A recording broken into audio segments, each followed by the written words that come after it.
You're listening to the Misfit Preachers, Talian Chavidjan, Jean Larroux, and Byron Yan from prodigalpodcast.com. We're plagiarizing Jesus one podcast at a time. Now, here are the Misfits. Welcome to Misfit Preachers. As always, I'm joined by Talian Chavidjan and Jean Larroux, and as always, great privilege to be here and have these discussions. We're talking about grace in this season, as in all seasons, and particularly how does grace work when? And in this one, we're talking about something that is ubiquitous as well, and that is substance use disorder, substance use, abuse, addiction, that sort of things. But how does grace work when I want to medicate the pain? How does grace work when I want to medicate the pain? We've already talked a little bit about addiction, but how does grace fit here when there is the craving, so to speak? Or tease out, what are some of the medicators? That would be helpful in the discussion for me. Yeah, there are substance abuses, drugs, alcohol. There are behavioral patterns. I've never had a conventional addiction, thank God. I'm kind of an extremist. I don't know moderation, so if I really liked alcohol, I would be an alcoholic. There's no question about it. Those aren't my issues. But I have behavioral pattern issues that I've used to medicate the pain. So I think it's a wide range of things. We could get specific and talk about specific drugs or alcohol, but I just think it's much broader than that. You're really hitting on the craving issue.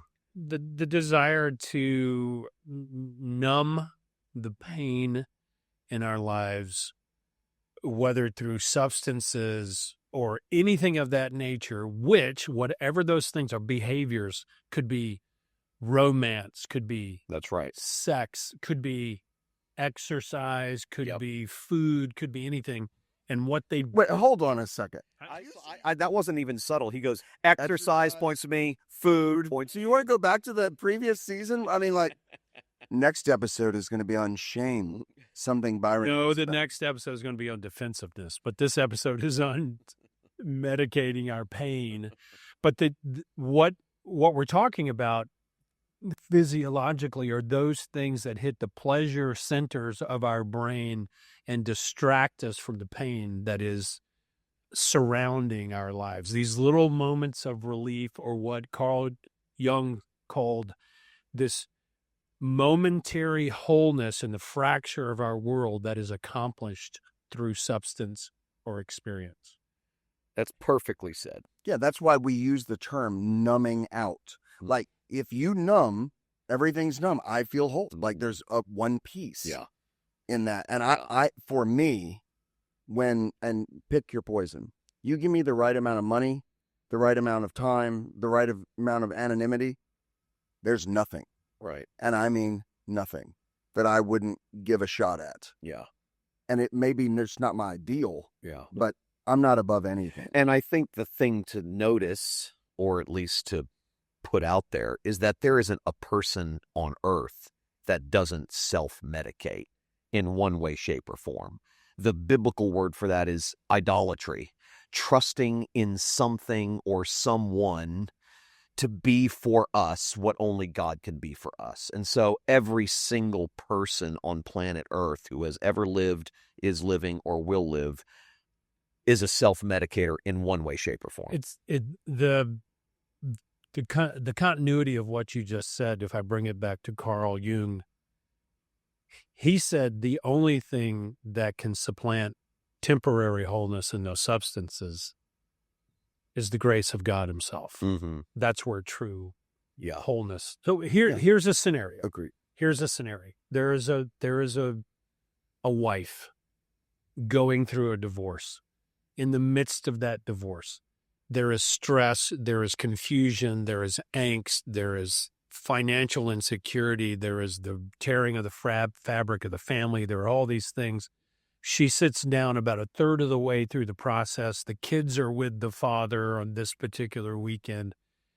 And she just is overcome with all of these emotions. She goes over to the counter, opens up the bottle of red wine, white wine, whatever it is, pours a drink, takes the drink, and instantaneously that amygdala lizard brain of ours goes, oh, there's relief. Yeah, relief.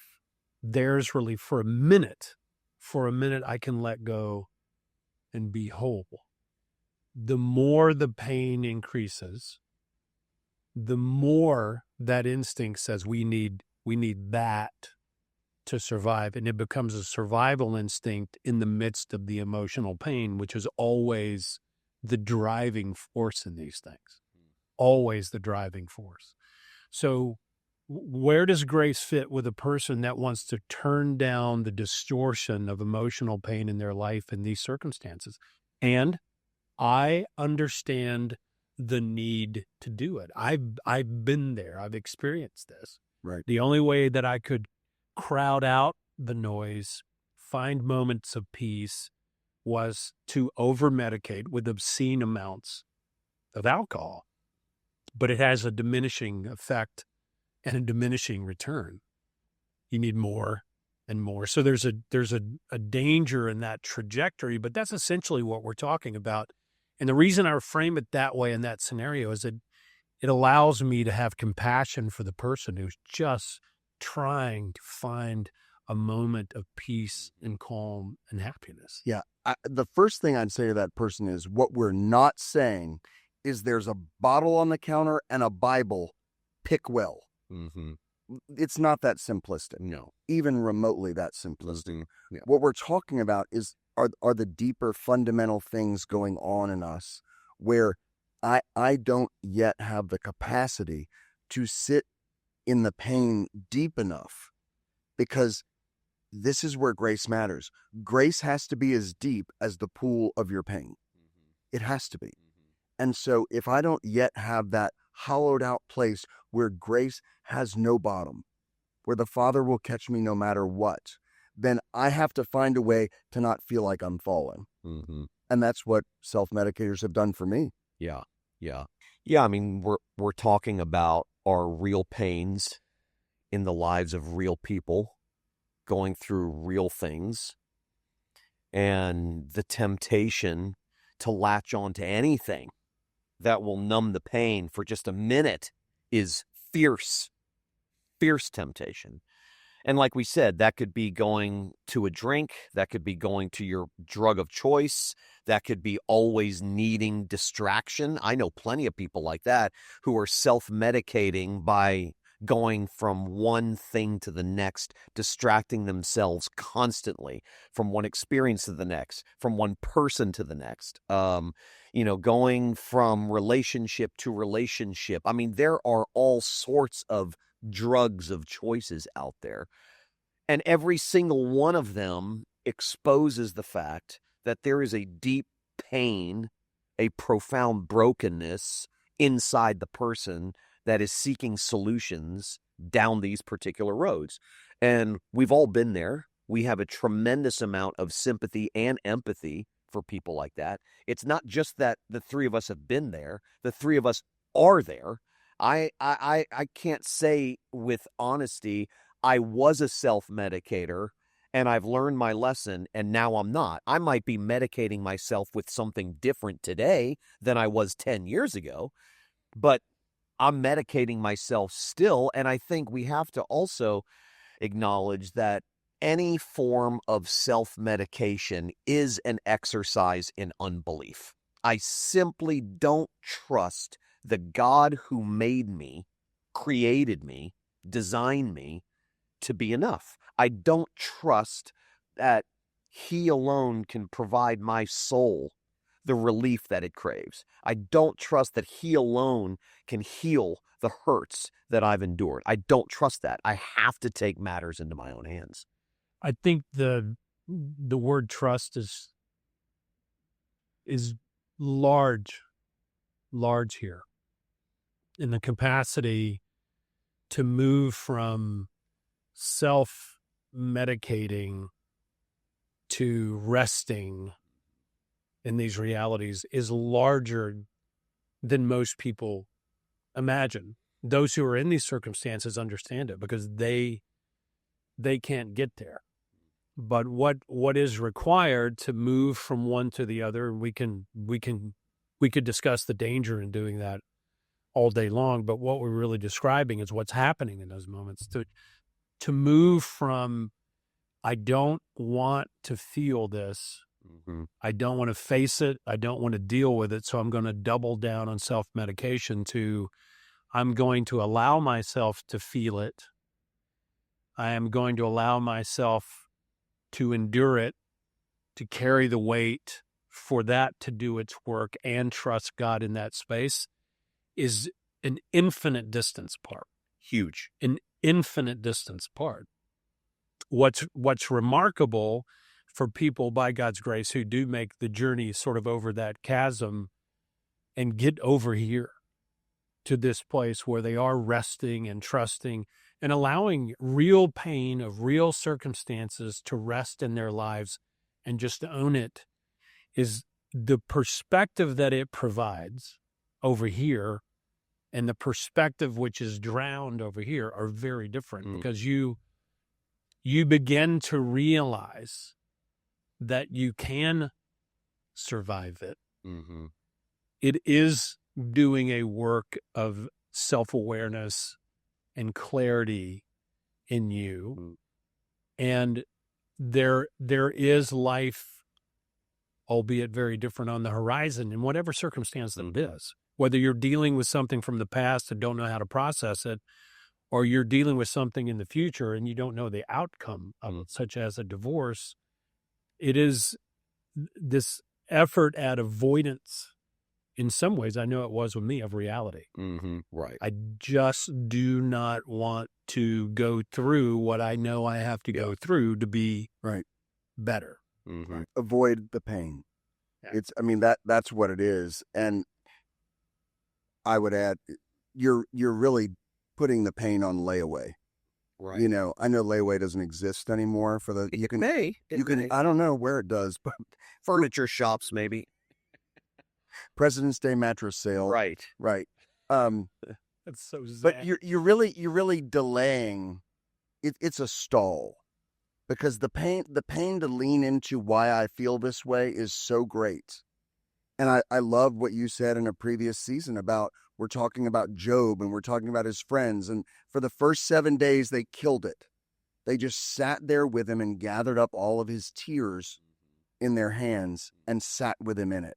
And I think that's the promise of the gospel. It's not that everything gets better. Right. That promise is not there. Yeah. It one day, someday it will, but not necessarily today. Yeah. And so to know that Jesus would sit with it with you. Sobriety with alcoholics and addicts in any form of addiction, sobriety is ultimately returning to the things, events, pain, circumstance, and moment that you avoided through substances and finally dealing with those. Yeah. That's sobriety. Yeah. Sobriety is a full circle awareness of the things that you avoided because they were so painful, and finally processing those things after sometimes decades of avoidance.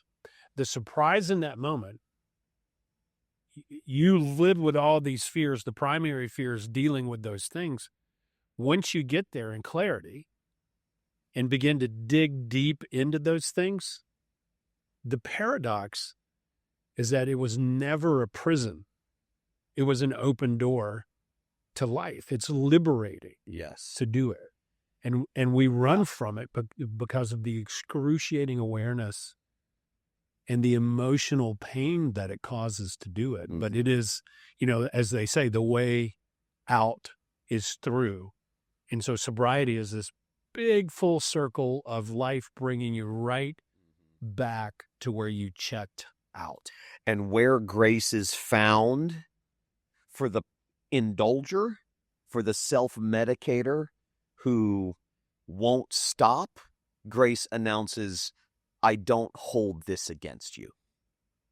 You may be unclean horizontally, but vertically you are clean. Correct. Right. You are forgiven of your sins, and I do not remember them. So that's reassurance for the person stuck in the cycle of addiction who can't stop self-medicating. Your sobriety will not make God love you more, and your intoxication will not make God love you less. God's love for you is not dependent on whether or not you're sober. Yeah. That's number one. The second thing, where is grace found in this?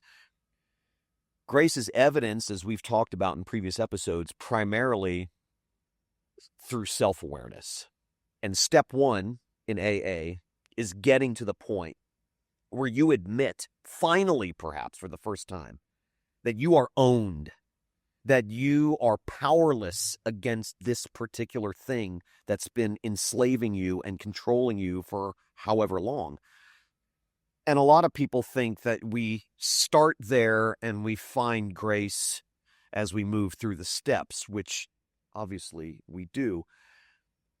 But we don't realize that getting to that first step, getting to the point where you're willing to admit, I am a self-medicator, is a huge evidence of God's grace at work in your life. That is a primary evidence of God's grace at work in your life. So your life may be in shambles. You may have lost relationships because you can't stop self-medicating, hurting people that you love, in some cases losing a job, losing your livelihood, all of that stuff. The fallout is real. And you may look at that and go, where is grace in all of this? It is evidenced supremely when you get to the point of going, I'm undone. Right. I am absolutely undone. I am not in control of this thing. This thing controls me. I am not a free person. I am an enslaved person. I have nowhere to go, and I have no one left to blame. That is God's grace at work in your life supremely. Yeah. That reality of knowing, if you're listening to this podcast and you say, oh, well, I can start dealing, you decided to listen because you saw the topic. And you said, when I finally get sober, then grace will be there. You're listening to this because of the irresistible grace of God. Yeah. Like, this podcast found you to tell you that vertically you're okay. You're fine. The Father loves you. And if you need to take the steps towards sobriety in that place, I'll walk with you. Yeah. I'll sit with you when you stop. Yeah. I'll sit with you when you stall. Right. If you go backwards on there, if you go forwards on there, but nothing has ever changed about the way I feel about you. That's exactly right. Yeah. Every time we take up this subject, I learn something new, or something I thought gets clarified and put to words, which is why I spend a lot of my time plagiarizing the two of you. Not only Jesus, but this world of grace is so upside down from the way that we normally live that powerlessness and weakness, the inability to save yourself, and quite frankly, the inability to change yourself in many circumstances, is the baseline for participation. Right. That's exactly what. There was a church historian who was interviewed 6 months ago on a podcast, Soul Boom podcast. I can't remember the guy's name. And he asked this church historian, Harvard, in all of your decades, like 3 decades of study, what summary statement can you give me about the church at large in America?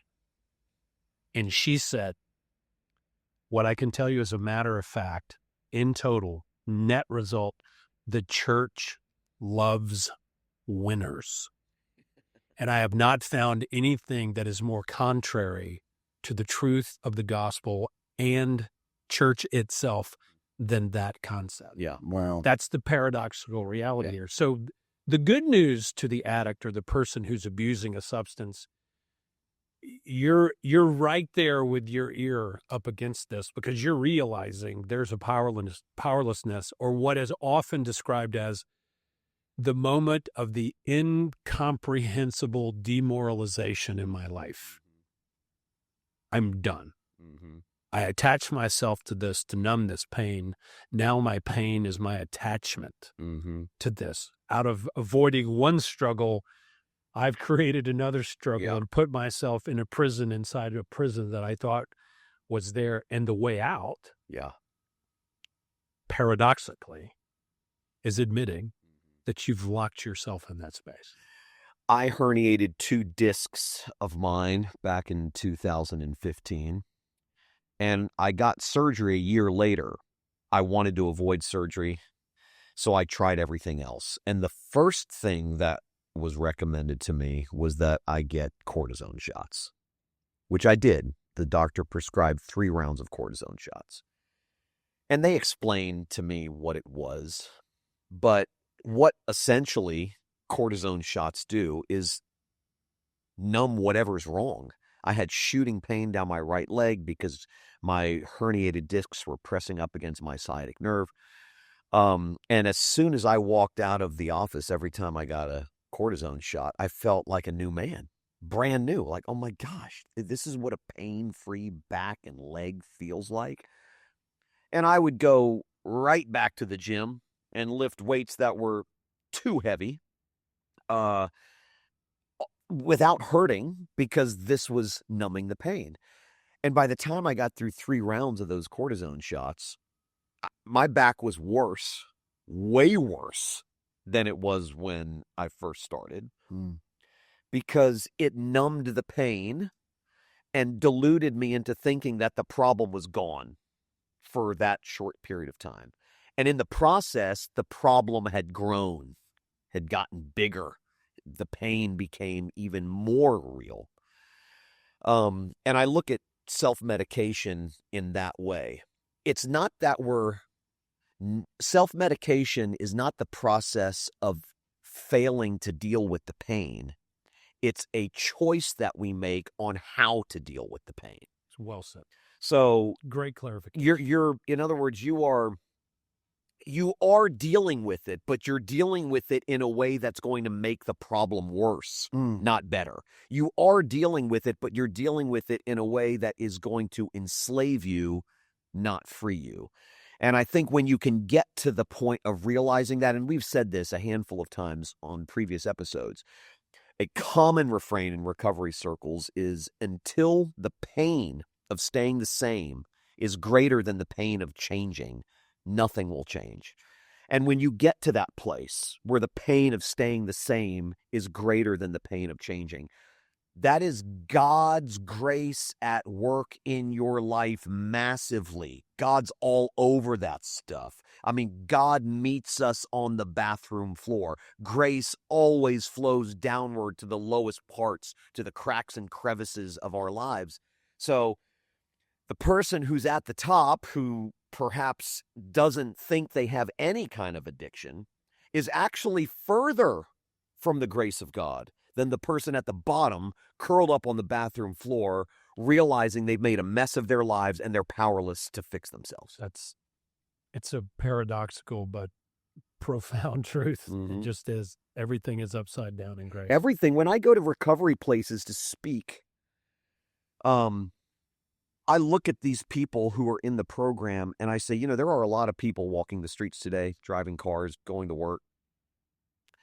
And they actually think they're the healthy ones because they're not in a place like this. They have avoided the demon of addiction and they're not in a place like this. And they, as a result, believe that they're the healthy ones. In reality, you guys are the healthy ones because you guys have finally come to a point in your lives where you've run out of people to blame, you recognize your powerlessness, and you realize you need help. That is the most self-aware, mentally, emotionally, and healthy and spiritually healthiest place to be. And I think that's the fundamental message to the listener. Thanks, guys. Thank you. You've been listening to the Misfit Preachers. Like, subscribe, and share. More grace-centered resources at prodigalpodcasts.com. That's Prodigal, Prodigal, podcasts with an S.com.